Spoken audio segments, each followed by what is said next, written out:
Welcome, ladies and gentlemen. It is season 13, episode 1 of LEGTV. The 2021 NFL season is kicking off finally on Thursday night. So excited to be here. Your commish and your host for LEGTV, John David Brake. Welcome to the first episode. We got a lot to cover. We got a former champion that is coming on for our highlight section for the owner spotlight, running down the matchups for this week to pick our winners and losers to see how we shake out. But also, let's get some news around the league. This just came out. The NFL is ramping up its policy on vaccinations. That's right. They want to set the standard and be the model sports organization for athlete injections. Already, of course, the current record holder for athlete injections is still Kim Kardashian. Yeah, that's... Had to slide that in there, I know. But with all seriousness, folks, we, like I said, got a lot to cover, and we want to get right to it because I know you want to see who's going to win or lose for this week's LEGTV matchups. So let's bring on our special guest on our owner's spot. All right, welcome, ladies and gentlemen. My guest today, former two-time champion, Mr. Abalash Reddy. Mr. Reddy, how are you? I'm doing well. How are you? Doing good. I see you're at your home studio there. Yeah, I am, had a rough day, had lunch. That's it. I know you told me you were so busy today. Thank you for taking time out of your hectic schedule. Speaking of schedule, I had to drive all the way downtown to eat pizza with some friends. That was man, first world problems. Am I right? Abalash, first of all, what'd you think of Mr. Stoll's grade for your draft? What do you give me? You give me a C minus or a C? Yeah. I gave you like a C. You gave you C minus. I mean, you can see these nuts. Whoa! Yeah. All right. Yes, retort. Awesome. So after the draft, how'd you feel? Yeah, I didn't mind my team. I don't even know who's on my team now I think about it. I think who's pretty good. Let me check my team. Oh boy. I know I got a Ryan Tannehill. That's good. You do have a Tannehill. Devontae Adams, I hear he's good.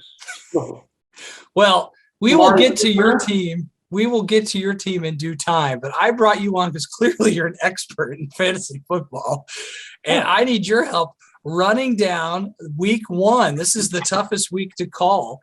We're going to do the rundown and get your predictions for this week, and we are going to start with the Hoffa winner, David McCready, taking on Jabal Soul. I don't even know. Yeah. First of all, McCready hasn't even set his lineup. I know. I'm looking at this. I really like. So let's go position by position. We've got parentheses empty versus Tom Brady. Parentheses empty at wide receiver. Parentheses empty at running back. Parentheses empty at tight end. Yes. Okay. We get it. So clearly in McCready's head is also empty for not setting his lineup. And the season starts this Thursday. So hopefully he gets that set up. But it doesn't matter anyways because I'm picking Jabal this one. I don't know about you, but I think Jabal might have the best running back 1-2 punch in Dalvin Cook and Antonio Gibson. I've kind of turned the corner on Antonio Gibson. I think he has the potential, unless he's hurt, to have an incredible season. And that is going to be a huge impact for the rest of the season, having that many points in those two slots, because it's all about the quarterback and the receivers. If you have a top-tier running back, he might have top-tier running backs twice in his starting lineup. So I love Dalvin Cook, and I love Antonio Gibson. Tom Brady, whether or not he's going to be a fantasy relevant, maybe. I don't know. I don't think he's going to be like the top tier with the Aaron Rodgers of the world, but he might hold his own. Who are you taking this one, Abby? Because it's hard to tell because I don't know what McCready's going to do. He's, as always, the ultimate wild card.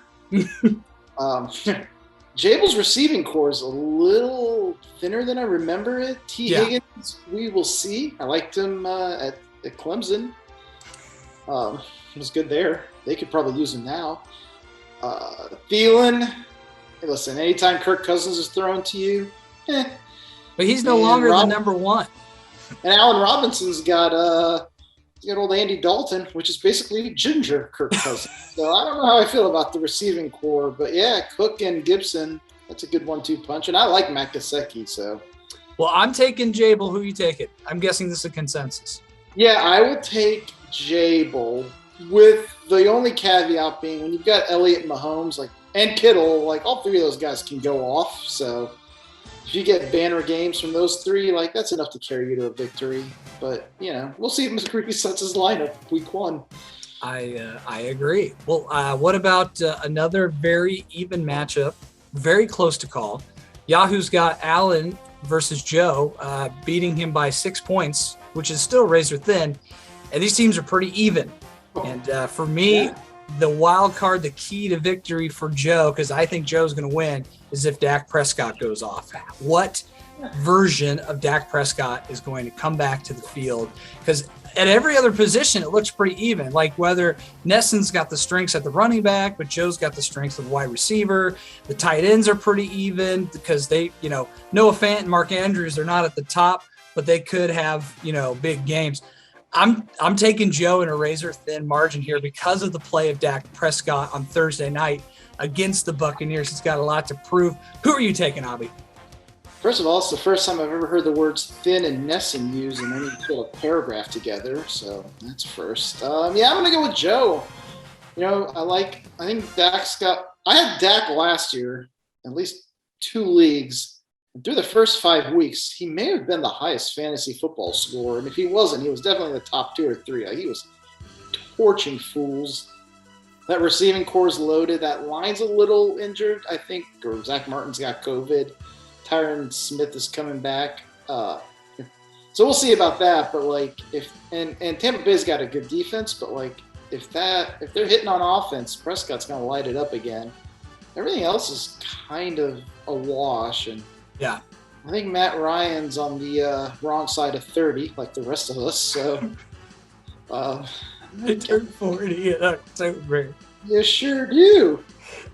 Man, you were that's 40. Remember when we thought remember when we were 10 and Larry Bird was 33 and we thought that was old? Yes. We are way past that. Yes, I am aware. Yeah, I'm gonna give it to our old high school classmate there, Joe. Yes, that's right. An electrifying punt returner, Mr. Joe Murdoch. I guess he was a year or 2 behind us, but yeah, he was in my sister's grade, but yeah. I remember him returning punts, and he was very hard to tackle. Yeah, very sneaky. I mean, you also did try very hard, so. Yeah, and what was I doing on junior varsity my senior year? I don't know. Let's move on. The former champ Austin Stoll taking on BDM Energy, Mr. Mick Barton, and Yahoo has Mick winning big. As a matter of fact, Mick has the highest projected score at 191. And I gotta say, every time I doubt the champ, he surprises me. But just looking at this roster, I like Mick from top to bottom here.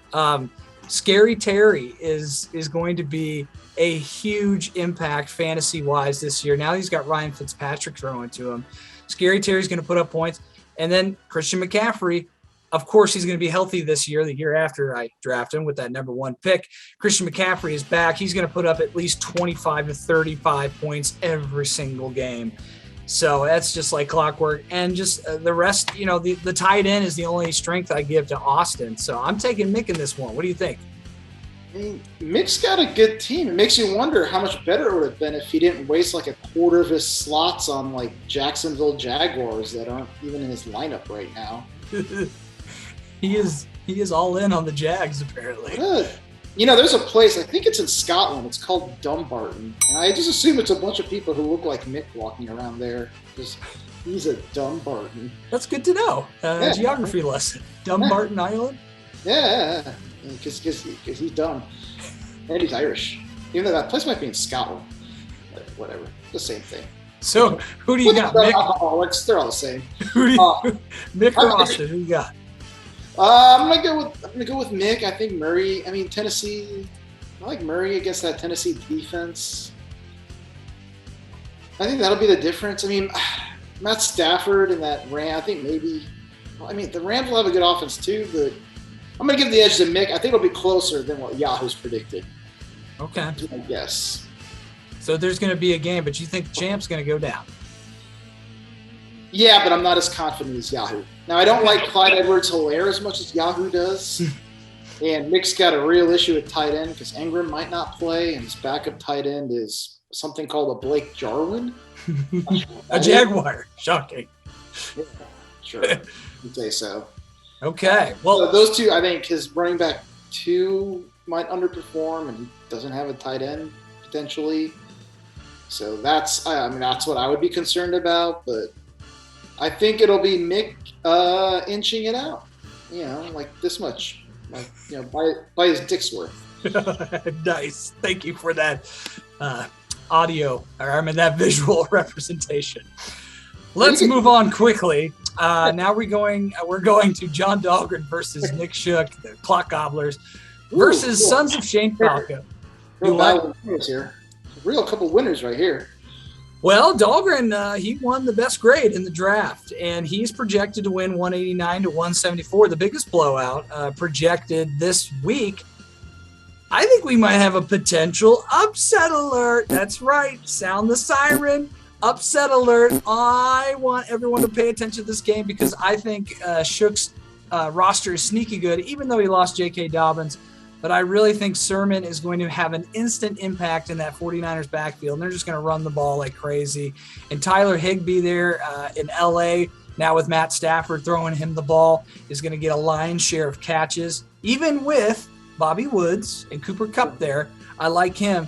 But Josh Allen, hands down, probably going to be the high-scoring quarterback this year based on the amount of touchdowns that he runs for. The guy just won't share the ball when it's in the red zone. He wants to score, and you got to like that in a quarterback. Josh Allen, I never thought I'd say this, is going to outperform Russell Wilson for the Clock Gobblers. I'm taking Shook. What about you, Bobby? So pick against Shook or pick against Dahlgren? It's a real Sophie's choice here. Can't do both of them. I guess I'm gonna take Dahlgren. I know what I'm getting with Russell Wilson. Mm-hmm. The Colts defense, I think, is actually better than people realize. So, Pittsburgh's defense is pretty good too. So they're both quarterbacks are actually going against a decent enough defense. I like Dahlgren's receiving core, and I think it's hard to say. I'm just gonna. You know what? I'm going to say Dahlgren just because I have no real reason for it. Just go with the vibe. Well, you and I have a rooting interest for him to lose. Also that. Mostly I'm hoping if I pick Dahlgren, the opposite will happen. I see. That's basically what's happening on my DraftKings account where I pick one thing and the other thing happens. Yep. We don't need to talk about my losses right now. I'm hoping I can write them off next year. So. Dahlgren and hope that streak continues. Yes, you can recoup your losses by hopefully Dahlgren not being as good as your team. But yes, the bet is on. Okay, let's move on to another matchup here that's very interesting. Myself, Party Like a Rockstar versus Plows New World O'Creaky. I'm projected to win 188 to 180. And looking at the rosters, I think it's going to be a really close game. But from top to bottom, I think the big key factor here is going to be at the tight end spot. Travis Kelce, my number 1 pick in the first round, is going to, again, be a top-tier tight end as long as he stays healthy. But knowing my luck, he'll probably get injured this week. But Travis Kelce, I think, will be the deciding factor as you have Lamar Jackson, who could win on his feet since there's no running backs there. versus Aaron Rodgers on the other side. I think I'm going to take this one, but in a very slim margin. Plus, what's going to happen in the running back position for me, for Darrell Henderson and James Robinson? That's going to be huge because I don't really like Plow's running backs in Mixon and Swift. So based on Travis Kelce and Lamar Jackson running amok in Baltimore, I'm going to take me by a very thin margin, like a 3 to 4 point game where I'm going to be up on a Monday night watching Baltimore and Las Vegas Raiders just sweating. Hopefully Lamar Jackson gets me that win. What do you think? I think it's amazing that I think Plow has been playing fantasy football longer than any of us, and he's so bad at it. Shockingly bad. Like, I don't understand. The guy's been – his first draft, he drafted like Sammy Baugh and Red Grange and I don't know, some other leather helmet wearing dudes. He was getting drafted by the Army while he was drafting for fantasy football. I heard his first draft was tough because, like, they were like, can I draft this guy? And they're like, no, he's on the list. They're like, what list? The injured list? They're like, no, the list to go to, like, Okinawa to fight the Japanese. So you're saying Plow was old? Yeah, Plow's old. He's real old. Like, so really old. So looking at the matchup, who you taking this week? I'm gonna go with you. Yeah. I mean, you've got some flags too. I don't like this. I have some what? Some flags. Oh, flags. Okay. Yeah. Okay. You can edit that to make it sound as terrible as possible. Just to yell out if you want. So, like the whole Jacksonville running back crew, Urban Meyer's offense looked terrible in the preseason. Now, granted, they're playing Houston. I guess we're getting Stud World right out. Week 1, Jacksonville, Houston. We should watch that game. So I have no idea what's going to happen there. And, once again, Justin Jefferson, who I loved him since he was at LSU. Hate the fact that Kirk Cousins is throwing to him. We'll see how that goes. But, on the other hand, like, the Bengals, Mixon's not a bad back, but that line blows in Cincinnati. And I have no idea what's going to happen in Detroit now that they have Coach Man Campbell out there. So, and Plow's also got multiple Bengals in a starting lineup. That's always a solid strategy. So I'm going to go with you. All right. So we've only disagreed on one matchup here. All right. Yeah. Nothing more entertaining than consensus on a sports talk show. Yeah, hardball, guys. Or what's that hardball? It was like Crossfire. Let's do Crossfire. Remember that show? Around the Horn. Remember that? Yeah. That was a thing. So all right. Let's move to the marquee matchup, the game of the week, which is why I brought you on. Mr. Abalash ready in Earth's Wind and Fire, taking on Jason Servos and his new team, the Smarmy Bastards. This is a matchup that's always good. These teams are always in the playoff hunt, and I think I smell an upset too, Avi. You are favored to win 180 to 176, another close margin, but I'm taking Servos. So is this really an upset? I guess just because of the projections, it is an upset, but I'm picking Servos this week. I just like the quarterback better. Justin Herbert, he could possibly be in the top 5 for total points for quarterbacks. The dude has a cannon. He can just chuck it, and that's what they're going to do a lot there in Los Angeles. But I also look at the wide receivers, Tyreek Hill and Mike Evans. Now, I know Mike Evans is having to give up some balls to some other good wide receivers. That receiver core is stacked in Tampa Bay. But Tyreek Hill, I mean, he's going to be easy 1, 2, or 3 in Kansas City as far as receivers go. To me, it's the deciding factor is the running backs. I really think Eckler and Sanders trumps Chubb and Gaskin, just because I don't trust the Miami Dolphins backfield. I don't. I think it's just going to be an absolute mess for fantasy players. I think they're going to run a lot, but it's just going to be like a hot hand situation, and there's not going to be a clear number 1 running back there in Miami. I'm taking Servos. What do you think, Avi? Well, it's me and my old Purdue buddy. 2 guys battling it out. Since we both lost our fight against male pattern baldness, we're going to make it here. And here's the thing Servos has got. He's got 2 guys going up against Washington, and they've got a nasty defense. That front 7 of theirs is insanely good. Yep. So Colts could have had Montez Sweat, couldn't they? So while Eckler's a good back and Herbert, whatever his name is, Wasn't that a football coach of ours? But, they're both good. Are they good enough to hold off Chase Young and Montez Sweat and all those other dogs? I don't know. Like, that could be a limiting factor. And Miles Sanders, we'll see about him. Evans, once again, like, that's a loaded wide receiving core. Now, I've got the same problem with Dallas. And then we both got a pair of number one receivers in Adams and Hill. So, like, honestly, it could just become who outscores who. Tannehill and Herbert is my guess. And then beyond that, like my RB2 is a little weak with Gaskin, and I still haven't figured out my tight end situation. Do I go with Gaskin or Tunyon? But we'll figure it out. Yeah, and just to clarify, I'm not down on Tannehill. I'm not down on Tannehill. I think he's going to have another great year. I just think Herbert's going to he's going to take that next huge step and be a constant top 5 QB in the league. I do too. I'm just, I just think that Washington front seven is going to make it a little harder this week. Maybe next week, who knows? But I really think Chase Young is the scariest human being on the planet right now. And that's the only reason why I think he may underperform a little bit. Like, not the whole season, just against the Washington football team. Or the Red Hogs, or the Red Wolves, or What team name are you pulling for, by the way? Kind of like the football team. You want it to be the football team? I think that's where we go. I think either that or I don't know what else to call them. Red Hogs all day, baby. The Red Hogs? Go Red Hogs.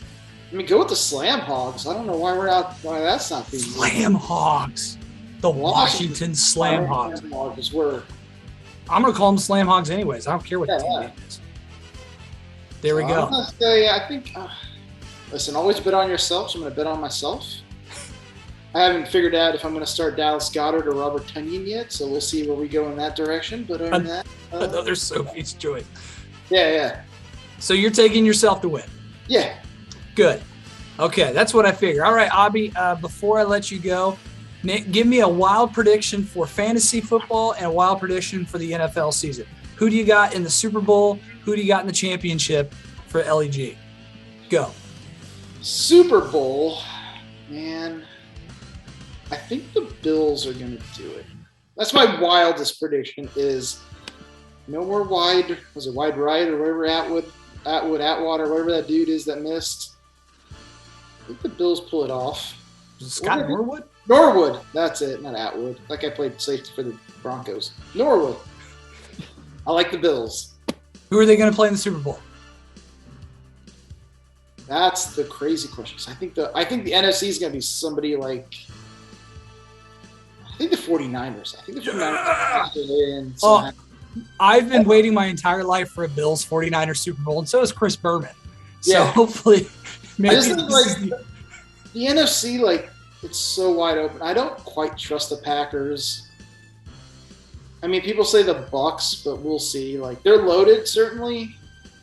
But, Tom Brady's 44. So, we'll see how that goes. A lot of AARP cards there. All right, what about the championship for LEG? Who do you got? Wild prediction. Oh, I like Jabel. I think is he our newest member? Yeah, he's our newest member. He was a rookie last year. It's his sophomore season this year. He's going to the championship, huh? I think there's no sophomore slump for the Big Jabowski. I think. Who's he take on? You? I mean, I'd like to say so. I don't know who's going to be I don't know who he'll be facing off with, but I really like the Big Jabowski's draft, and I think he's going to be eating some barbecue chicken at the end of the season. Mostly because he probably made it.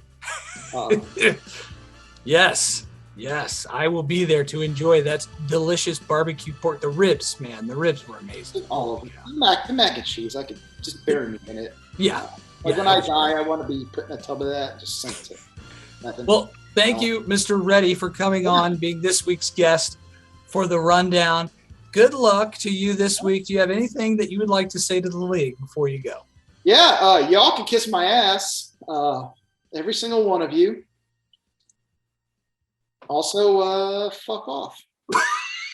All right. I can't think of a better sign-off. Take care, Abby. Thank you. Thank you, Abalash Reddy. Always a pleasure, I think. But thank you for being on today's show. So excited. Good luck to everyone this week. Be sure to set your lineups. Yes, that's right, McCready. Set your lineup as the games start Thursday night. I look forward to seeing you next week for the Overreaction Week in Week 2. Until then, see you next time.